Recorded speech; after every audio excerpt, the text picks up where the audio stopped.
Bienvenue dans Tête à Tête, le nouveau rendez-vous de Toss a Coin to Your Writer. Chaque mois, je laisse les interviews de côté et je vous embarque dans un épisode plus court et intimiste. Je vous raconte des secrets d'écriture, des anecdotes sympas, je vous amène dans les coulisses de ma vie d'autrice, je réponds à vos questions, bref, tout ça en tête à tête, avec moi-même.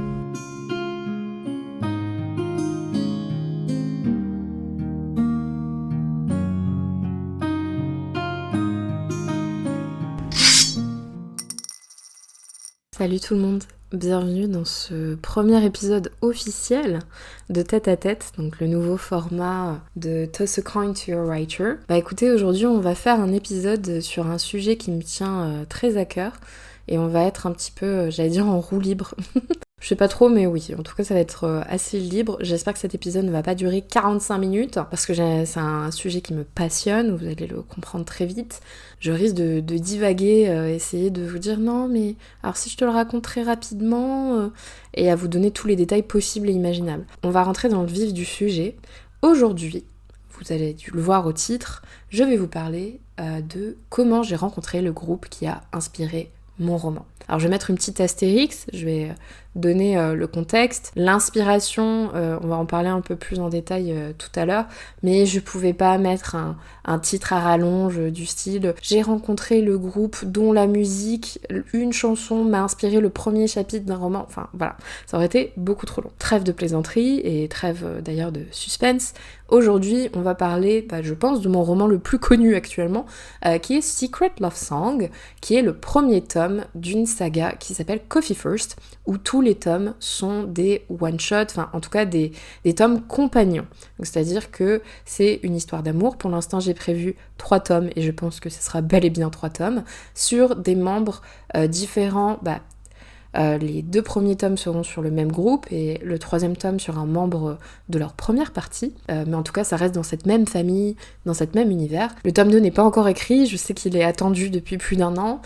J'y travaille, ça se met de mieux en mieux en place dans ma tête.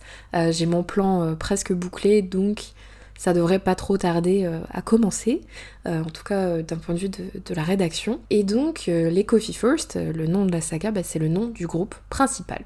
Et Secret Love Song, qui veut dire une chanson d'amour secrète, un rapport avec, on va dire, l'intrigue. Vous connaissez peut-être ce titre parce que c'est aussi une chanson du groupe Little Mix, mais c'est pas des Little Mix, et enfin en tout cas de ce groupe dont je vais vous parler aujourd'hui, mais d'un autre groupe anglais, moins britannique, qui s'appelle les Vamps ou The Vamps. Alors, comment est né Secret Love Song ? Rapide petite histoire, c'est un roman que j'ai commencé en 2020, à la fin de mes études, donc j'avais un mémoire très long, mais très passionnant sur d'ailleurs les comics Marvel, puisque je faisais des études spécialisées dans la civilisation américaine, de base je voulais devenir prof d'anglais, bref, c'est une autre histoire. J'allais partir aux États-Unis pour un échange. Après ce mémoire, je n'en pouvais plus, ça faisait presque 5 ans que je n'avais pas écrit de roman, parce que j'étais trop pris dans les études. J'avais fait 2 mémoires qui n'en finissaient plus, et les devoirs, yadi yadi yada. Vous connaissez la chanson, parce que je pense que beaucoup d'entre vous sont passés par là. Et donc, à l'été 2020, j'ai eu cette petite idée qui a pop dans mon esprit, et c'était en écoutant la chanson Just My Type, qui veut dire tout juste mon style de personne, sous-entendu de fille. Alors c'était une chanson que j'avais écoutée des milliers de fois avant. Voilà, les paroles, c'est comme si je les écoutais pour la première fois, et je me suis dit ok, il y a quelque chose qui peut se passer. J'ai l'idée directement d'un clip. Bon, ils ont un clip officiel, mais moi je me faisais une autre idée d'un clip, et je me suis dit ok, en fait ça peut grave devenir une scène de rencontre, voire un roman. En octobre 2020, je rends mon mémoire et je le soutiens. Fini les études, j'ai mon master, je suis diplômée, bye bye. Et donc, par rapport, vous doutez bien, 2020, c'était encore très incertain par rapport au Covid, et mon échange universitaire a été repoussé, donc j'ai eu quelques mois de latence où j'ai pu faire des petits jobs en attendant, parce que je tenais vraiment à cet échange, donc j'étais un peu en stand-by, et surtout me remettre à l'écriture après plus de 5 ans sans avoir terminé de roman. Presque le jour après avoir rendu et soutenu mon mémoire, j'ai commencé ce livre. De base il s'appelait Coffee First, juste le nom du groupe, et j'ai mis 1 mois et 1 semaine pour l'écrire. Je l'ai terminé pendant le NaNoWriMo, donc cette espèce de défi en novembre. Donc c'était un premier jet. Après je l'ai laissé reposer, j'ai eu beaucoup de doutes, je l'ai retravaillé, j'ai fait appel à des sensitivity readers par rapport à certains personnages. Relecture bien évidemment, correction, et je me tâtais, est-ce que je l'envoie en maison d'édition, est-ce que je pars en auto-édition, et je me suis laissé presque 1 an en fait pour me décider. J'avais envoyé le roman, si je ne me trompe pas, à 4 ou 5 maisons. J'ai eu 3 réponses positives. Est-ce que je me trompe ? Non, 3 réponses positives, 1 réponse négative et une dernière maison qui ne m'a pas répondu. Et j'ai refusé les contrats pour diverses raisons sur lesquelles je pourrais revenir dans un autre épisode si ça vous intéresse, parce que sinon cet épisode serait beaucoup trop long.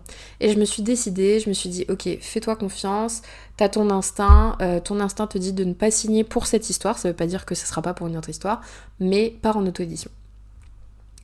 Et donc, ce roman est sorti en 2022, le 2 mai exactement. Écoutez, 1 an plus tard, presque jour pour jour, ou d'ailleurs jour pour jour, je vous dévoile son histoire parce que il y a tout juste 2 mois, j'ai pu rencontrer le groupe qui m'a inspiré ce roman. Vous avez vu comme j'instaure trop bien le suspense. Et donc je vais vous parler des Vamps, un petit peu mettre le contexte, parce que je sais que il se peut que beaucoup d'entre vous ne les connaissent pas. Alors les Vamps, c'est un groupe britannique composé de, on va les dire à la française parce que sinon on va jamais s'en sortir, Bradley Simpson, qui est donc un chanteur, le chanteur principal du groupe, le guitariste, mais également James McVeigh, qui est également un guitariste, Connor Ball, qui est le bassiste, et Tristan Evans, qui est le batteur, qui est à la batterie. Donc ce groupe était très connu, moi je les ai connus vers 2013-2014 je pense. C'était l'époque One Direction, avec, ils avaient une chanson, les Vamps, qui s'appelait Can We Dance, et qui avait été quand même assez populaire.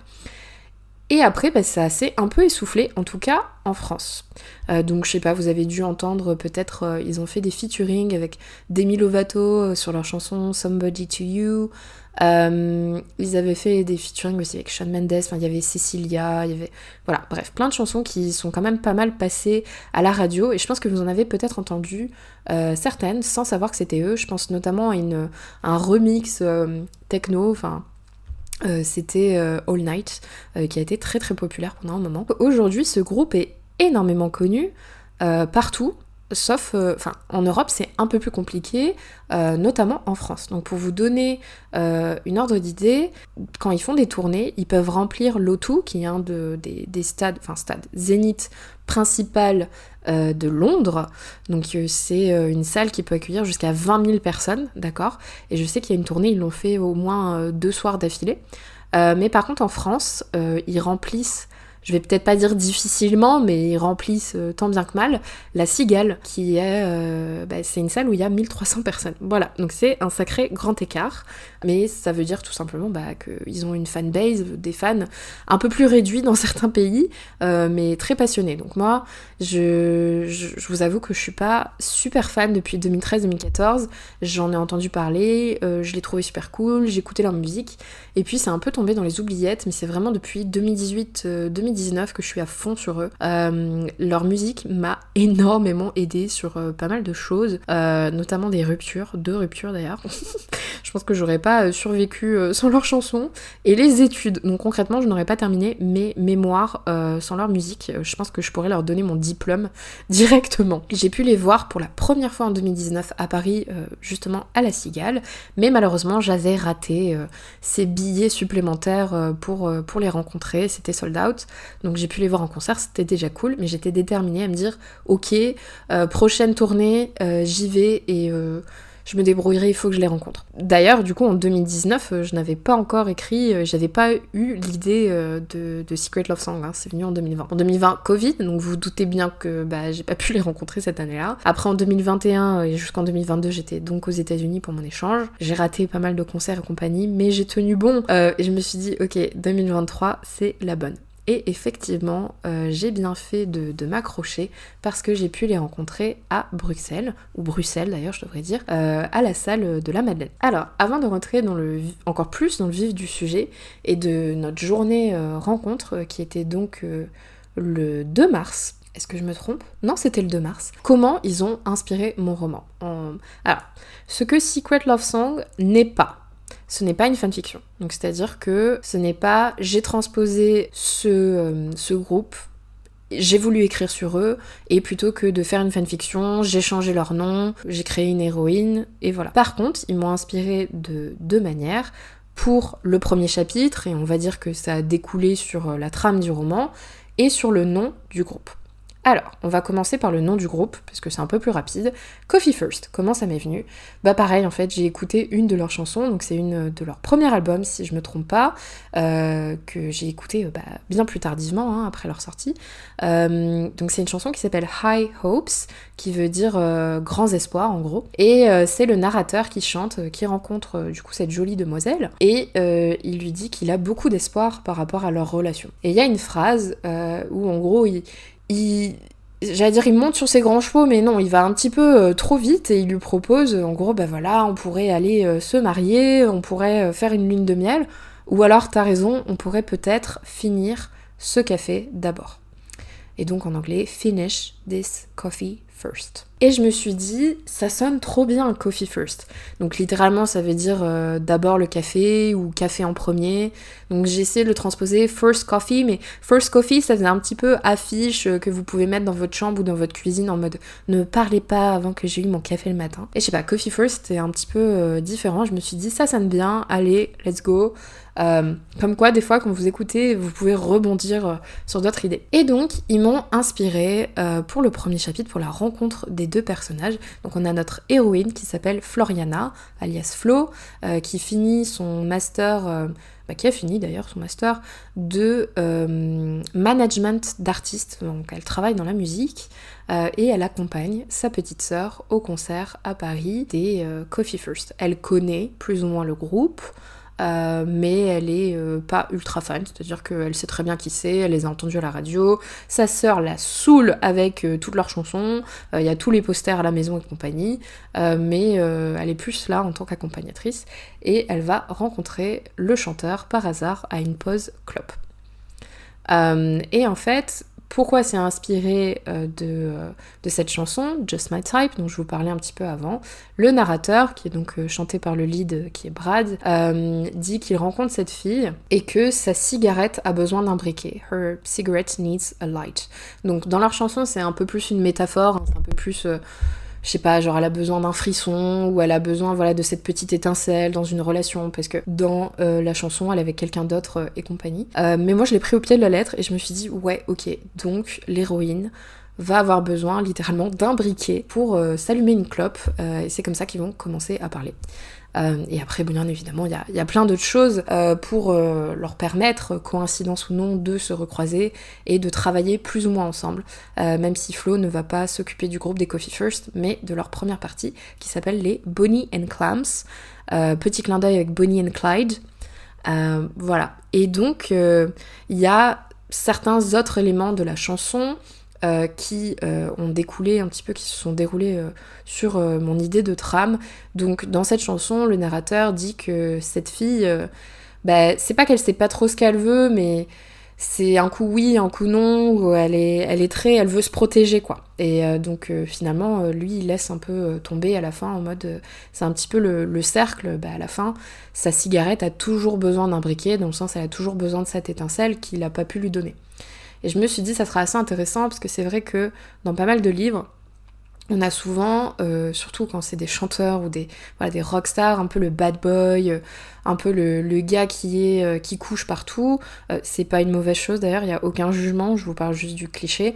Qui a beaucoup d'aventures, ou en tout cas on lui prête beaucoup d'aventures, hein, avec les médias et compagnie, qui a pas d'attache, qui est brisé d'une certaine manière, etc. Et l'héroïne qui veut une certaine reconnaissance, ou voilà. Et en fait, je voulais pas forcément échanger les rôles parce que donc Benjamin Walker, c'est le nom du héros, Ben, il est aussi, je vais pas dire brisé, mais heurté et blessé par rapport à son passé, que vous pourrez découvrir ou que vous avez découvert si vous avez lu le livre. Mais je voulais une Floriana carriériste qui pensait beaucoup à sa carrière et qui le repoussait un peu en mode je comprends, j'ai cette attirance envers toi et j'aimerais poursuivre cette attirance, cette étincelle, mais j'en ai peur et surtout je vais devoir faire un choix entre ma carrière et toi parce que je sais que je ne peux pas avoir les deux. Voilà, vous avez tous les contextes. Et donc, comme je l'ai dit, ce groupe est très important pour moi parce qu'il m'a inspiré de bien des manières, que ce soit d'un point de vue, j'allais dire professionnel, mais d'un point de vue plutôt scolaire, ils m'ont bien soutenu, même si eux ne le savent pas. J'ai mis du temps à enregistrer cet épisode parce que, alors déjà mars a été très compliqué pour moi, pour diverses raisons. Avril est passé très vite et je pense que j'avais peur de casser ce souvenir parce que ça a été vraiment une journée magnifique. Vous vous doutez bien, quand je suis rentrée chez moi, j'ai un peu pleuré, c'était un peu... Alors si vous êtes dans le monde des concerts et si vous êtes dans le monde des conventions, donc des rencontres avec des acteurs comme les Comic-Con, c'est ce qu'on appelle la DPC, donc la dépression post-concert ou la dépression post-convention, ou déprime, on devrait dire. Et elle m'a tapé très très fort, vous vous en doutez. Et donc pendant très longtemps, j'ai pas regardé les photos du concert, les photos de la rencontre, j'ai pas regardé les vidéos. Faut savoir que eux, ils ont un espèce de vidéo diary. Avant c'était sur YouTube, aujourd'hui c'est sur un site spécialisé qui s'appelle The Vamps Plus, ou Plus. C'est un peu leur Netflix, et en fait j'avais peur de revoir ces images, de me voir avec un accent horrible en leur parlant, d'être trop cringe, et après je me suis dit voilà, ça fait deux mois déjà, ça passe trop vite, est-ce que ça va vraiment intéresser les gens ? Et écoutez, let's go. Écoutez, je viens juste de mettre en pause l'intro que je viens de vous faire et j'ai regardé pour la première fois leur vidéo diary qu'ils ont fait à Bruxelles. Et il y a un passage où on me voit, où je leur explique que voilà, j'ai écrit ce roman basé sur les paroles de Just My Type. Donc on me voit leur donner, ils le découvrent. Ils en parlent un petit peu et puis après leur caméraman les suit quand il le signe. Voilà, c'est très émouvant. Je sais pas si j'aurais dû faire ça juste avant d'enregistrer, mais en gros, on va reprendre depuis le début cette petite journée. J'avais décidé d'aller à Bruxelles pour la date du 2 mars. Donc c'était un jeudi. Parce que malheureusement je ne pouvais pas me rendre à leur date parisienne. Donc vous savez, donc c'était le 4 mars, le samedi, parce que j'avais déjà un autre concert à Paris de Maya Hawke d'ailleurs, et j'avais acheté mes billets avant. Et vous savez, c'est le truc qui vous tord un peu très mélodramatique, mais vous voulez voir vos artistes préférés dans votre pays, il y a un petit peu cette je suis pas super patriotique, mais voilà, quand il y a des gens étrangers qui viennent dans votre pays, quand c'est vos artistes préférés, vous avez envie de les voir, limite vous avez envie de leur donner le drapeau, quoi. Mais je me suis dit, bon écoutez, c'est pas grave, je les rate un samedi à Paris, il faut que je me débrouille pour les voir avant. Ils faisaient Amsterdam et ils faisaient Bruxelles, et je me suis dit, Bruxelles c'est une petite salle, on y va. Et finalement... j'ai relu Secret Love Song pour préparer la semaine anniversaire cette semaine, et je pense que c'est un beau clin d'œil parce que je m'en étais pas rendu compte, j'étais jamais allée à Bruxelles avant. L'héroïne Floriana rencontre le big boss, on va dire, son futur patron, Martin Fraser, le gérant de Fraser Management, et leur entretien d'embauche, c'est genre dans un Starbucks, un truc improvisé dans un Starbucks à Bruxelles, un petit peu avant le concert des Coffee First. Et du coup, je suis pas allée au Starbucks, j'aurais peut-être dû, mais voilà, j'ai trouvé ça marrant en fait, puisque finalement c'est le petit clin d'œil, j'ai pu rencontrer mon groupe préféré et leur parler de l'inspiration dans un lieu clé dans le roman, parce que sans ce lieu-là, il n'y aurait pas d'histoire en fait, parce que si elle s'était pas fait engager, il n'y aurait pas eu d'histoire entre les deux héros. Bref.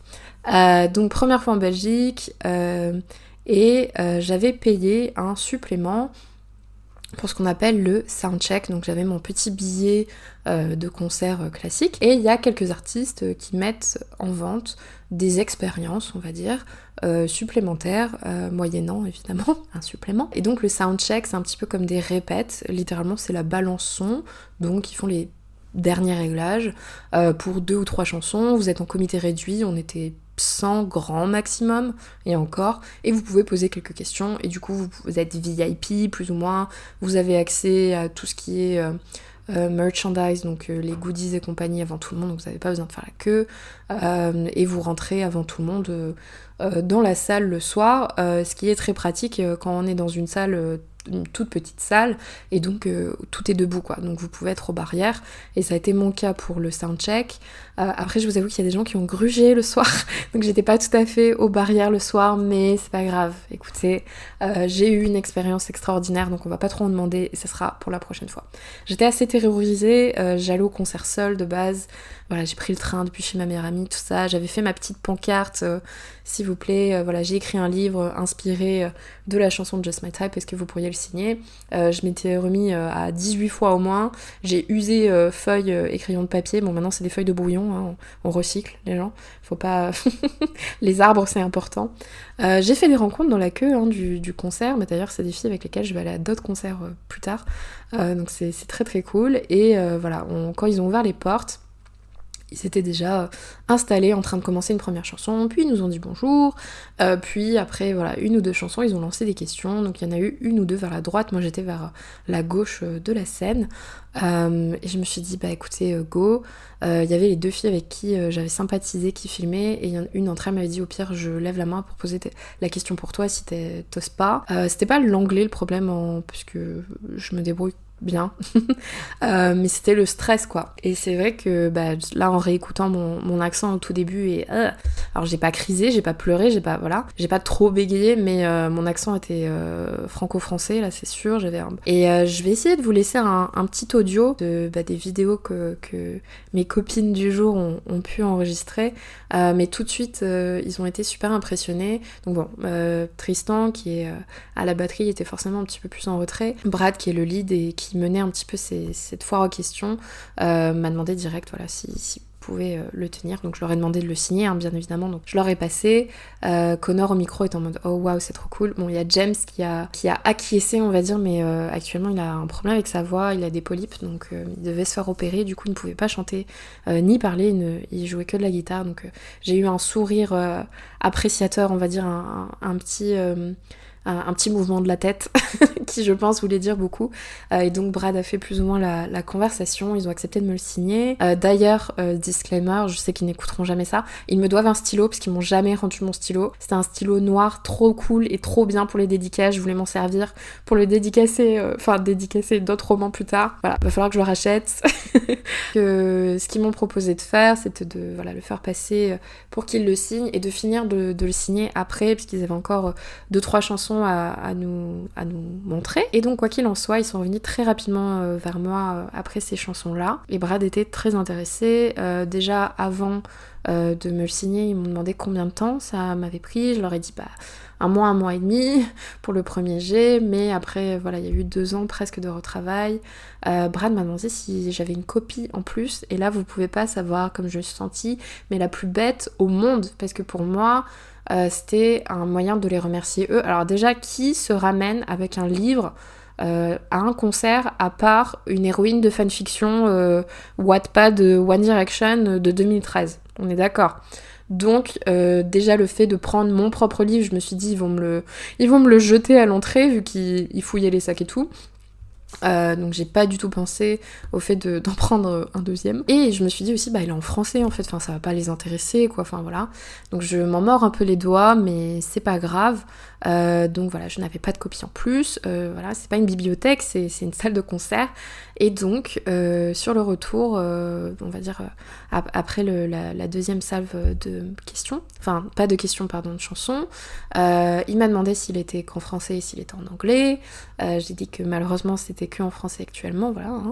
Je suis francophone, j'aimerais beaucoup le faire traduire un jour, mais pour l'instant c'est pas le cas. Et donc le chanteur m'a demandé de l'envoyer en français, qu'il arrivera à le traduire, donc il a fait des petits signes pour montrer genre sur le portable, donc je pense qu'il voudrait utiliser, je sais pas, Google Trad ou Reverso. Ils me l'ont redonné, et donc ils ont écrit voilà, félicitations, ils ont tous les 4 signé, que je lui ai demandé est-ce que, t'as une adresse en gros, où je peux l'envoyer, parce que je peux pas... Il m'a dit qu'il allait voir avec des gens autour, et après j'étais un petit peu dans une bulle trop bizarre quoi, donc j'ai parlé avec des filles qui forcément avaient entendu les questions, il y en a qui étaient francophones, d'autres non, qui m'ont demandé de pitcher le livre. Alors déjà que c'est très compliqué de pitcher son livre, de donner le résumé quand on est, j'allais dire sobre, mais vous allez comprendre, dans le sens où là j'étais un peu enivrée, pas d'alcool, mais voilà, de l'excitation, en fait, du stress, de l'adrénaline, tout ça.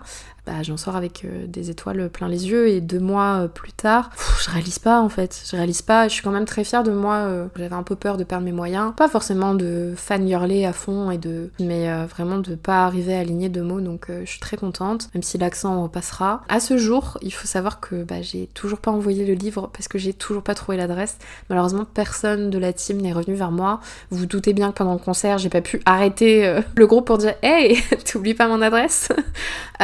J'ai essayé de taguer sur Twitter leur manager et même eux pour est-ce que vous avez voilà une adresse fan mail quoi, pour que les fans... Je sais qu'à l'époque, les années 2010, c'était très commun d'envoyer des lettres ou cartes postales ou que sais-je, ou même des cadeaux à nos groupes préférés, donc il y avait ces espèces de boîtes postales. Aujourd'hui ça existe pour certains, mais j'ai l'impression en tout cas pour les ventes, c'est très difficile, voire impossible de trouver l'adresse. Mais je désespère pas, je me dis peut-être un jour j'aurai la chance de pouvoir les capter sur les réseaux sociaux. Franchement, j'ai tout essayé, même leur boutique où ils ont les goodies et les vêtements et tout.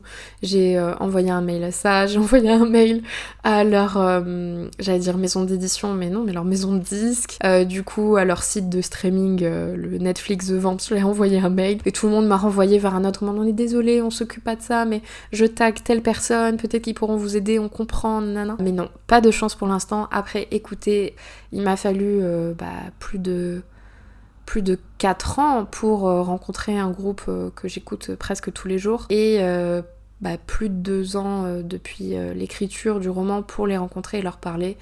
Je désespère pas, je me dis que si j'ai eu cette chance, l'univers m'en donnera une seconde, et si j'arrive pas à trouver l'adresse, j'aurai peut-être la possibilité pour une prochaine tournée de dire hey, tu te souviens de moi, et de leur lancer leur exemplaire sur la scène, je sais pas trop. Après voilà, peut-être que l'univers fait bien les choses et que actuellement je ne pouvais pas leur donner parce qu'il était en français, et que dans le futur il sera en anglais et ça sera plus facile de leur transmettre. Après je vous cache pas que du coup j'ai relu le livre depuis, et j'ai peur aussi, déjà c'est très compliqué en tant qu'autrice de laisser son roman dans les mains d'autres personnes, donc là aux lecteurs, lectrices de romance, voilà, il y a certains de mes proches, je suis gênée qu'ils lisent ce livre par rapport... c'est même pas que les scènes plus ou moins olé olé qu'il peut avoir, mais voilà, enfin quand on n'a pas été une fangirl, il y a des choses qu'on comprend pas forcément. Je sais qu'il y a un commentaire, plusieurs d'ailleurs, des retours de lecteurs et lectrices qui m'ont dit que ils avaient retrouvé dans ce livre cette passion qu'on pouvait avoir pour nos groupes préférés, donc les One Direction, les 5 Seconds of Summer,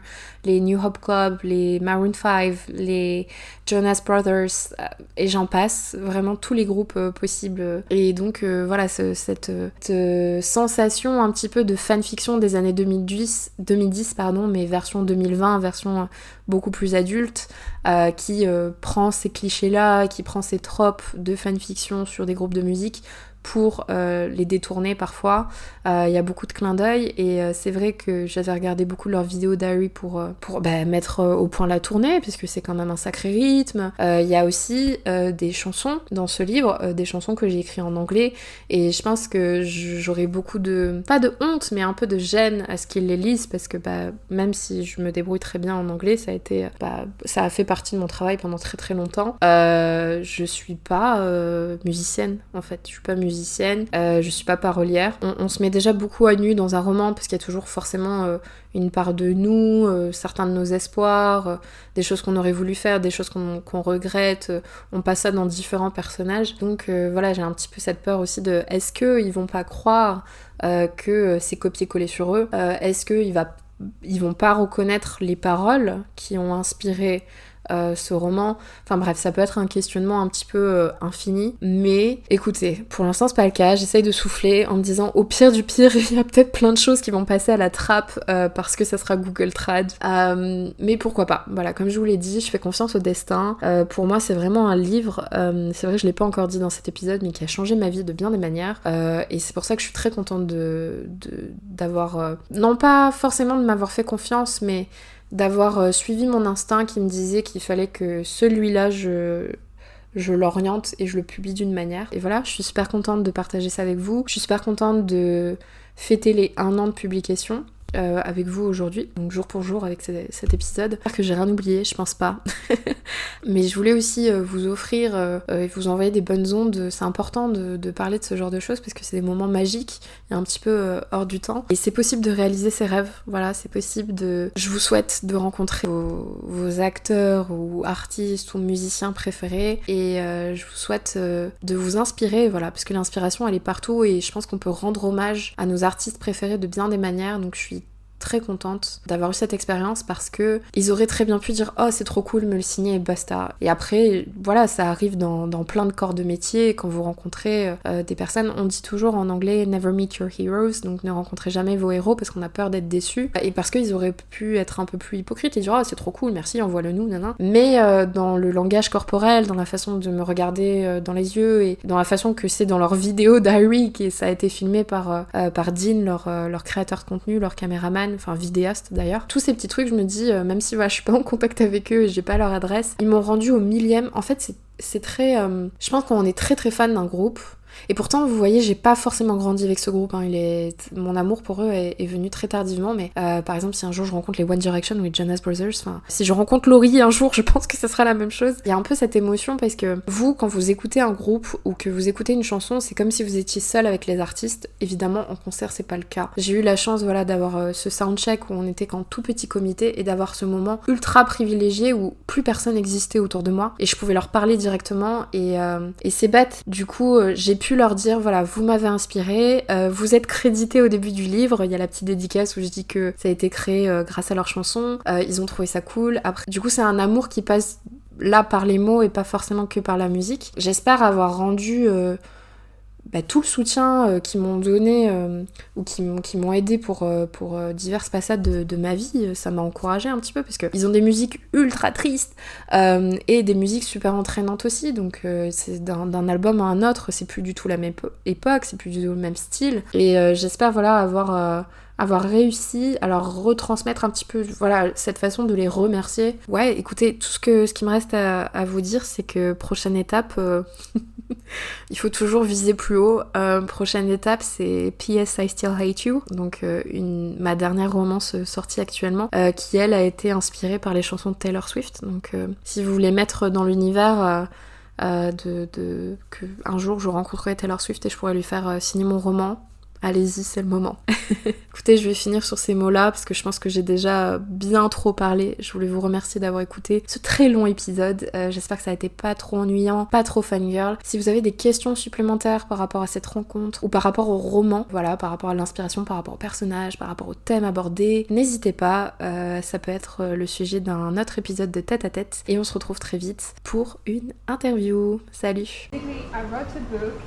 Inside of like Just My Type lyrics, and I wrote it, so I wonder if you guys could sign it because I would have never finished it without you guys. That's so cool. Yeah, of course you can. And then, do you have like a spare copy? Would like be so cool to read it. Yeah, that'd be so cool.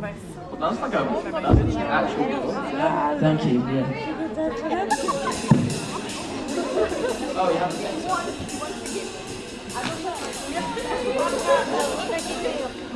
That is so cool. How long did it take you to write? Yeah. A month and a half. That is so sick. That's so sick. Trusting us with a tattoo. Should we do? Oh, for this.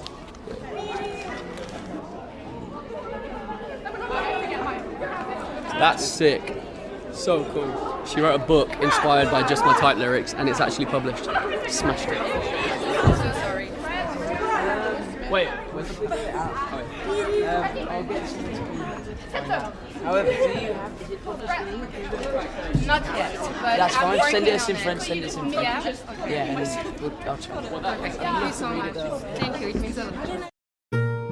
Merci d'avoir écouté cet épisode de Tête à Tête. J'espère que ce format vous plaît. Si vous appréciez le podcast, n'hésitez pas à vous abonner, laisser un commentaire, ou une note d'ailleurs, sur votre plateforme d'écoute de prédilection et le partager si vous le souhaitez avec vos amis friands de lecture. Vous pouvez également me poser une question pour l'épisode suivant et j'y répondrai avec grand plaisir. En attendant, aiguisez vos plumes et vos épées et on se retrouve très vite dans Toss a Coin to Your Writer.